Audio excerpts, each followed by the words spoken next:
So một ca. Ô, con đường.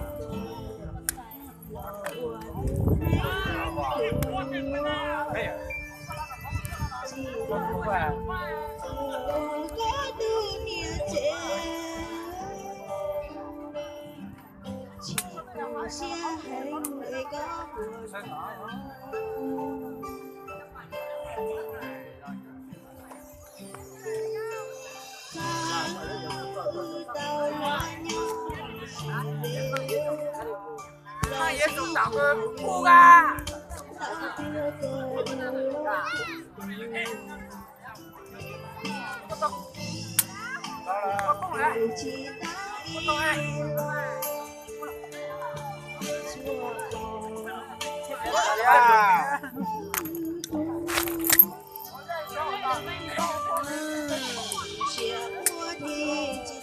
Bố có túi rồi.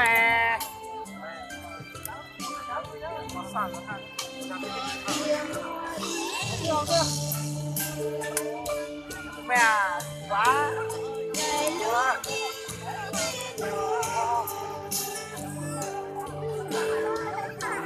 Anh em nhá.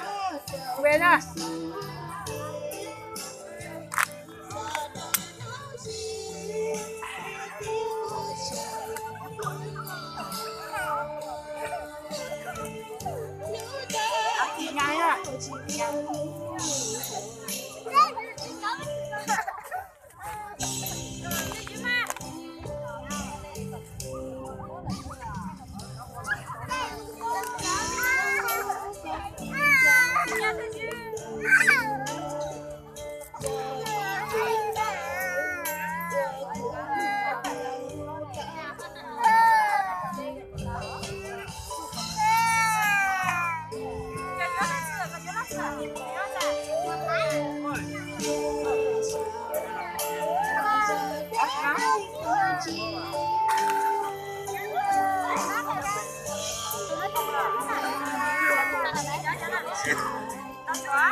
Đúng mà.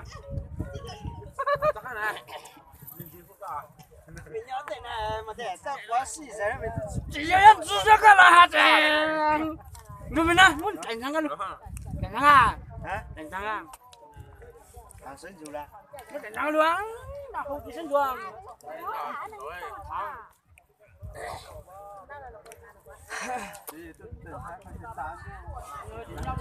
không là chuyện yêu con nào sưởi yêu lấy tao là rồi chứ yên được nó bay sấy nó lẽ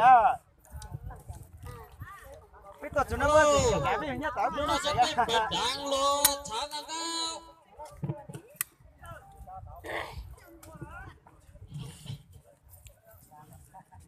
thôi vậy nè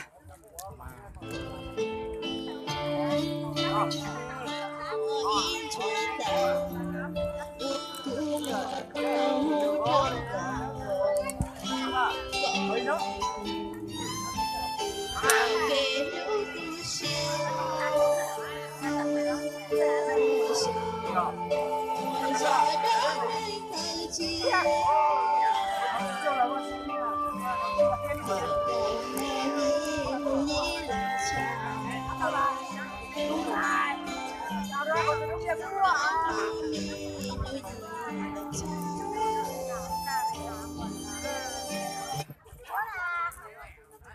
看我准备要好面哦。那是。拿过来，拿过来，吃狗肉啦，人啦。可以的，好过了嘛，反正你说的都会拿来，谁知道？叫他自己洗。还有那样，就那人家叫他自己洗了，加个。我的管理，那个还不懂。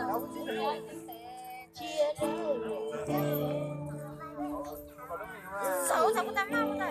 我家的有个呀。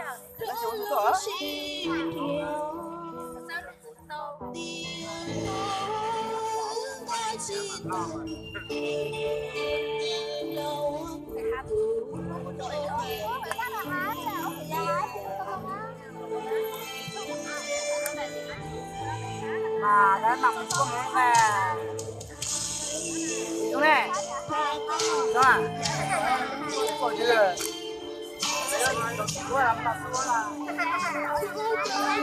đường giá thôi lẹ. không đi à thì nó mới là